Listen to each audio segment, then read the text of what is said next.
Welcome to the History of the Bible, Episode 105, The Song of Deborah. In the last episode, we talked about the story of Deborah and the prophecies she gave Barak. Barak was assigned to gather an army to attack the commander of the Canaanites' forces. This led to the death of the commander by having a tent peg driven into his head while he was asleep by a woman. Just as Deborah told Barak, the honor of the victory would be given to a woman. It was after the victory over the Canaanites that Deborah composed a song to celebrate. The whole song is written in chapter 5 of the book of Judges. However, before jumping into the Song of Deborah, there is a verse we need to take a look at. Chapter 4, verses 23 and 24, talk about the results of the victory. On that day, God subdued Jabin, king of Canaan, before the Israelites, and the hand of Israelites pressed harder and harder against Jabin, king of Canaan, until they destroyed him. The day Barak destroyed the army of the Canaanites, this subdued the king. However, Jabin was not at the battle. More than likely, he was at the capital of his kingdom. The capital would be the city of Hazor. In the last episode, we mentioned how two destructions were discovered in the city of Hazor. The first discovery was dated to be around 1233 BC. Underneath that destruction was found evidence of the city being destroyed before 1233 BC. The older destruction happened around the time Joshua and the Israelites showed up in the land of Canaan. As for the second destruction, dated at 1233 BC, some scholars believe this to be around the time Deborah. When reading verse 24 of chapter 4, it states that the Israelites pressed harder and harder against the king of Canaan. The king was not at the battle. What this means is the Israelites pressed harder or kept attacking the king of Canaan until they destroyed him and his kingdom. This means it was done within the capital of the Canaanite kingdom, Hazor. Today, within the destruction of the city, there is a section that has a thick burn layer. Scholars believe the destruction of the city of Hazor, which happened in 1233 BC, was due to the Israelites pressing harder and harder against the king of Canaan, eventually destroying him. This led the Israelites out of oppression from the king of Canaan, which had lasted for 20 years. But after the day Barak and his army had victory over the Canaanites, Deborah composed a song. A lot of scholars believe the Song of Deborah to be one of the oldest poems in the Bible. During the time of Deborah, other empires, the Egyptians and Hittites, were writing their battle victories in the same way. An account of the battle and what led to the victory was given beforehand, as chapter 4 is the account of the battle, and in the next section, a poem written to celebrate the victory described. As we go through the Song of Deborah, we're going to dissect the different sections. Starting in verse 4, "When you, Lord, went out from Seir, you marched from the land of Edom. The earth shook, the heavens poured, and the clouds poured down like water." The song portrays the God of Israel as a divine warrior marching out to battle. What has caused many scholars to pause is that it portrays the God of Israel marching out to battle from the south. Throughout the Bible, it talks about God being a warrior, but he is always coming from the south. Seir and Edom are south of the land of Canaan, farther south than the tribe of Judah. In the mountains south of the Dead Sea, which were occupied by the tribes of Edom, some scholars suggest it could be a picture being painted to show the difference between Israel's God and the God of the Canaanites. Often, Baal, the god of the Canaanites, is portrayed as living in the mountains north of the land of Canaan.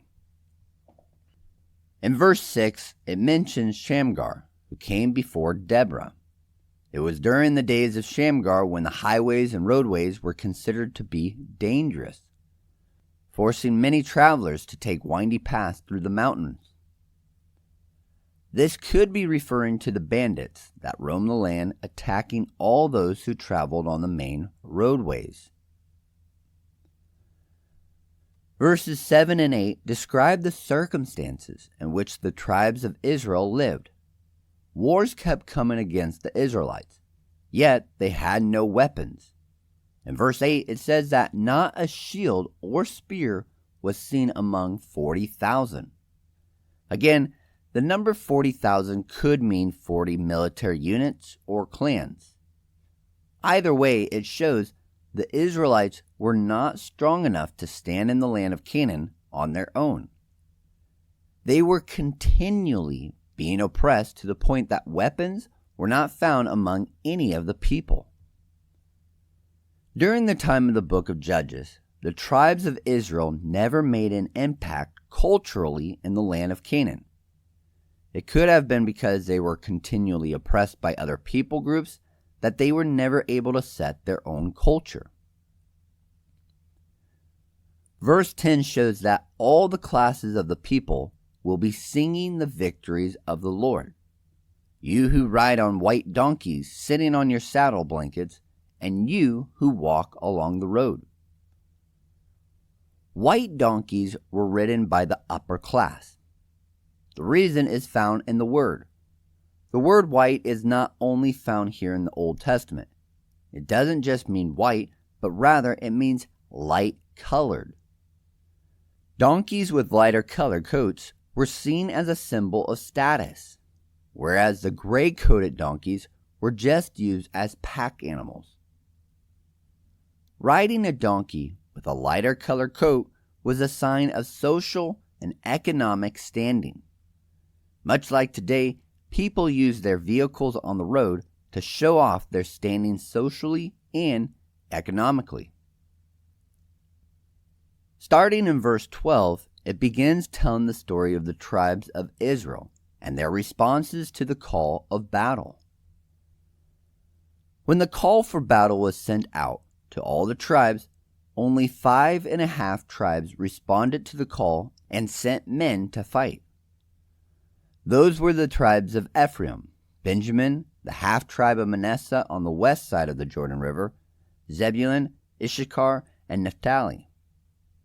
These were the 5.5 tribes who sent men to fight against the king of Canaan. As for the other 4.5 tribes, they did not do anything. Those were the tribes of Reuben, the half-tribe of Manasseh on the east side of the Jordan River, Dan, and Asher. 2 other tribes do not get mentioned, though, Judah and Simeon. Throughout the song, it reproved those tribes who did not do anything. The tribe of Reuben stayed among the sheep, whistling. The Hebrew word for whistling could be referring to an instrument used to make music, such as a flute made out of a reed or that of a bone from a bird or a goat. The half-tribe of Manasseh on the east side of the Jordan River just stayed on their side of the Jordan, and they did not care to cross over. The tribe of Dan is said to linger by the ships. This small statement gives us insight into what the tribe of Dan did. Scholars believe the tribe of Dan was involved with the shipping industry. Placing a pause on the Song of Deborah, we're going to look at the tribe of Dan. It is believed they got into shipping along with the Phoenicians, another name for the Canaanites. The Phoenicians get their name from the Greek word for purple, as the Phoenicians were known for their purple dye and materials that would become associated with royalty. But the Phoenicians were the Canaanites. The Phoenicians were also known for being a great maritime people. They traded with people throughout the Mediterranean Sea. But the Phoenicians did not just stay in the Mediterranean Sea. they also traveled to the island of Britain. The Phoenicians were also colonizing the Mediterranean. One of those colonies would become the city of Carthage. All that to say, the tribe of Dan was connected with the Canaanites, also known as the Phoenicians, the best maritime sailors at the time. A speculation that some scholars hold regarding the tribe of Dan is that they were not able to help in the battle with Barak and Deborah because they were fighting elsewhere. The ancient Greek poet Homer wrote about a seafaring tribe called Danio, or Danaan. This tribe fought alongside the Greeks in their battle against the city of Troy. The Trojan War is believed to have happened in the 13th century, around the same time that Deborah was a judge in Israel. Some scholars speculate that the tribe of Dan could have been the seafaring tribe that helped the Greeks in their battle against the Trojans. Later on, evidence dug up from the capital of Dan showed many Greek influences on the tribe. We'll come back to the connection some scholars believe to have been between the Greeks and the Israelites, with another judge Israel will soon have. However, for the time being, we know the tribe of Dan turned towards becoming a tribe that focused on the sea. Going back to the Song of Deborah, the last tribe that did not help was the tribe of Asher. They remained in their coves along the coastline. Again, the two tribes, Judah and Simeon, were not mentioned whatsoever in Deborah's song. Picking it up in verse 19, it says, "Kings came, they fought. The kings of Canaan fought at Tanakh by the waters of Megiddo. They took no plunder or silver." Some scholars believe this verse points out the battle between the two empires, the Egyptians and the Hittites, who came into the land of Canaan and fought the Battle of Kadesh. As mentioned in the last episode, the Battle of Kadesh was one of history's largest chariot battles ever recorded. It could be pointing out that after the two kings from the empires fought in the land, the king of Canaan came into power because he allied himself with the commander of the army, who had 900 chariots. Verse 20 says, "From the heavens the stars fought. From their courses they fought against Sisera." Occasionally, the Bible refers to the stars as being angelic messengers. In her song, Deborah makes it sound as if the stars came down from heaven to help the Israelites in their fight against the Canaanites. In ancient times, it was believed that battles were fought and won by divine intervention. However, in Canaanite religion, it was believed that the stars are what caused the rain. The stars were part of Baal, and he used them to bring rain on the land. When Deborah used the imagery of the stars coming down to fight for the Israelites, it is believed that it does not mean angels came down and fought for Israel, but rather the rain did. The stars were thought to be under the control of Baal, as the Canaanites believed. Therefore, by mentioning the stars fighting for Israel, Deborah was showing that her God, the God of Israel, was more powerful than the God of the Canaanites. But why would she need to sing about the stars and rain coming down to fight for the Israelites? In the next verse, verse 21, it gives a clue. It states, "The river Kishon swept them away." The battle fought between the Israelites and the Canaanites was fought in the Jezreel Valley. In the valley flows the Kishon River. During the rainy season, the Jezreel Valley becomes swampy from the overflowing river. However, the chariots would not have been brought out for battle if it was the rainy season. Therefore, the time the battle was more than likely fought was during the dry season, when the ground was hard and compact, with the Kishon River hardly flowing through the Jezreel Valley. Perfect conditions for using the chariots. However, based on the mention of the stars, often thought of controlling the rain, and the Kishon River sweeping away the chariots, it is believed God used a miraculous unseasonal downpour of rain that caused the defeat of Sisera and his chariots. God brought the rain to cause the river to flood, and the Jezreel Valley became swampy and muddy. This made the chariots ineffective, as they were bogged down in the mud caused by the downpour of rain. The very thing the Canaanites believe their God control, the rain, was used against them in the battle. The Song of Deborah would continue, honoring the woman Jael for being the one to kill the fleeing commander of the Canaanite army.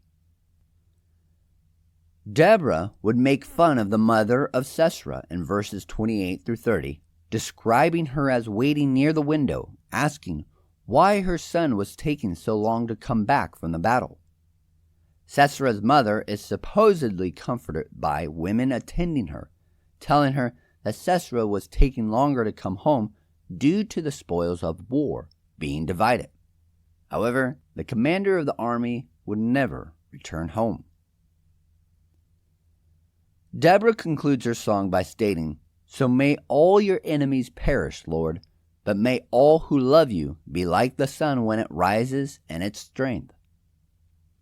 The word perish is often translated in other versions to be the word die.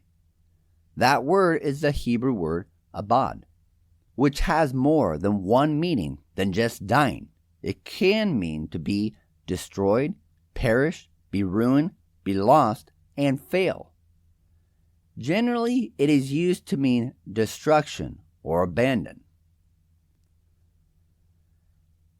After the battle with the Canaanites, the Israelites came into a 40-year or one generation of peace.